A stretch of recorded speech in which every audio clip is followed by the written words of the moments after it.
know that we'll be on top of that one and make sure that you get that one as well.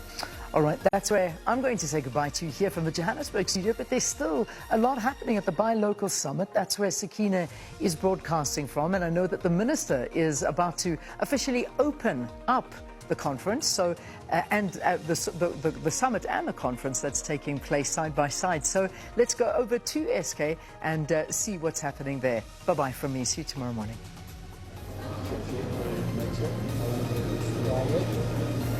Well, thanks, Leanne. Have a good one. And, of course, bringing you back, as we had promised, for the official opening, which is, of course, a ribbon-cutting ceremony here this morning. But, of course, it's a high of excitement here at the Sandton Convention Centre. And it always is. And, you know, coming out of those COVID years, it's always a good sign when you see people moving about and things moving about. And I'm sure, Minister, you will concur with that.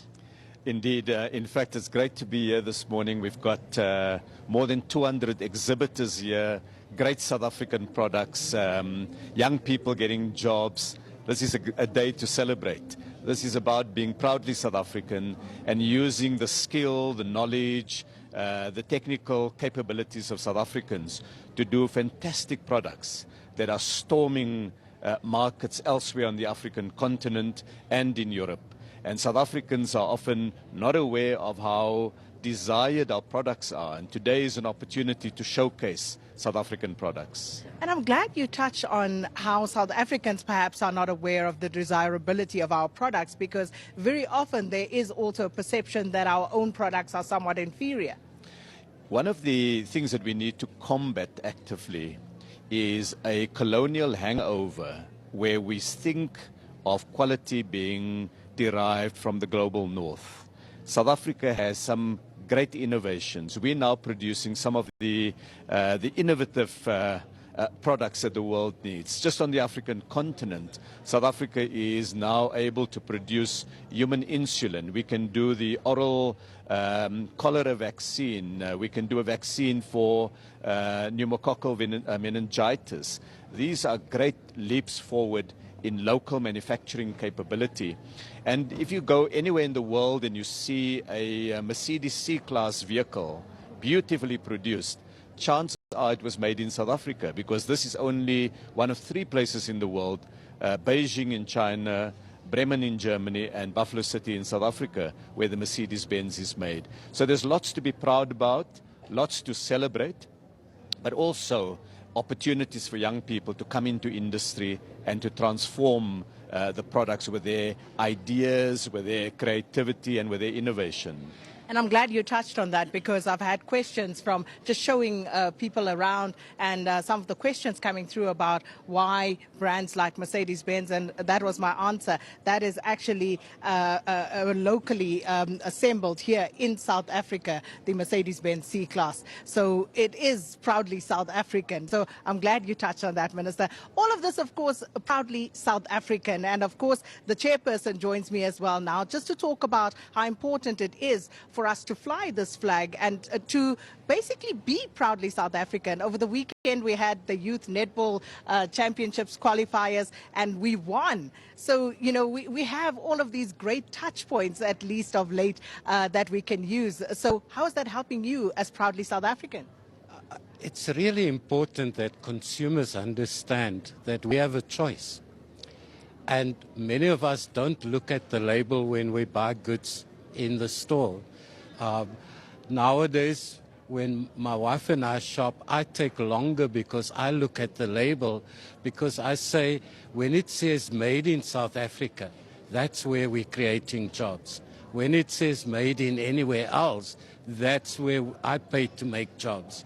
And it's important for us as South Africans to be proud at buying our own products, because what that does, it feeds back into our community, into our family, to be proudly South Africa and to become sustainable as a community, as an economy, and in that way make a very big contribution to be proudly South African.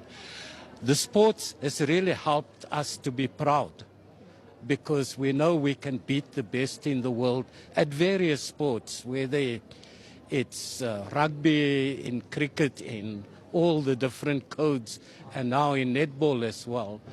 But the important part is that we must translate that pride into the products we buy.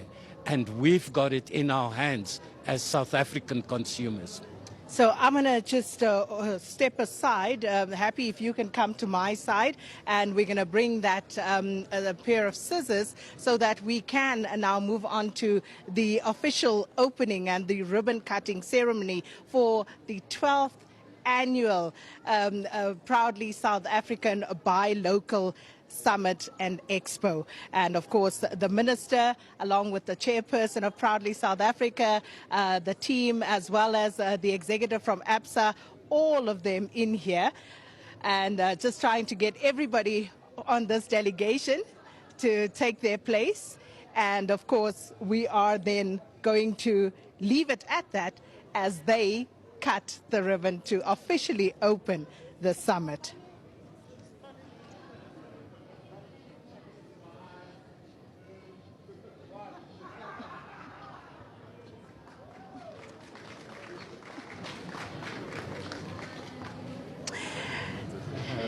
And there you have it. Congratulations to the team.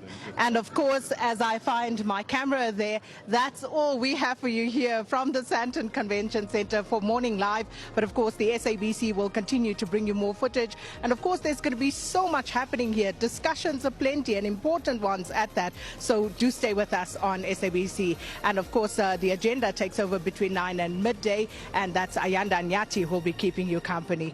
From the Sandton Convention Centre, it's back to studio.